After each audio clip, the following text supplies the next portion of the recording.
மணவெளி தொகுதி நல்லவாடு ஸ்ரீ தில்லையம்மன் கோவிலில் நடைபெற்ற மாசிமக கடல் தீர்த்தவாரி விழாவில் லட்சிய ஜனநாயக கட்சியின் தலைவர் ஜோஸ் சார்லஸ் மார்டின் அவர்கள் கலந்து கொண்டு சாமி தரிசனம் செய்தார். பின்னர் கோவில் நிர்வாகிகளிடம் ரூ. 1,00,000 நன்கொடையாக வழங்கினார். இந்நிகழ்ச்சியில் மண்டல பொதுச் செயலாளர் சுரேஷ் மற்றும் கோவில் நிர்வாகிகள், பொதுமக்கள் உடனிருந்தனர். முன்னதாக நிகழ்விற்கு வருகை தந்த ஜோஸ் சார்லஸ் மார்டின் அவர்களை குழந்தைகள் பூங்கொத்து வழங்கி உற்சாகமாக வரவேற்றனர். இந்த விழாவில் கட்சி நிர்வாகிகள், பக்தர்கள் மற்றும் பொதுமக்கள் உட்பட பலர் கலந்து கொண்டனர். மீனவர்களுக்கு நம்மளால முடிஞ்ச உதவி செஞ்சுட்டு இருக்கோம். எப்பவுமே நம்ம மீனவர்கள் வந்து ஸ்ரீலங்காவில் இலங்கைகளில் போய் அடிக்கடி மாட்டிக்கிறாங்க.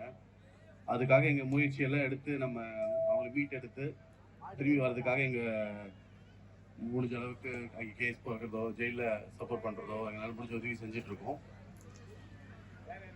கண்டிப்பாக இந்த மக்களோட சப்போர்ட்டும் அன்பும் ஆதரவும் என்றைக்குமே எங்கள் சார்பாக லட்சிய ஜனநாயக கட்சி மூலிமா நாங்களும் எங்களால் முடிஞ்ச உதவி செய்கிறோம். நீங்களும் உங்களால் முடிஞ்ச உதவி, அன்பு, ஆதரவும் என்றைக்கும் தேவை. நன்றி, வணக்கம்.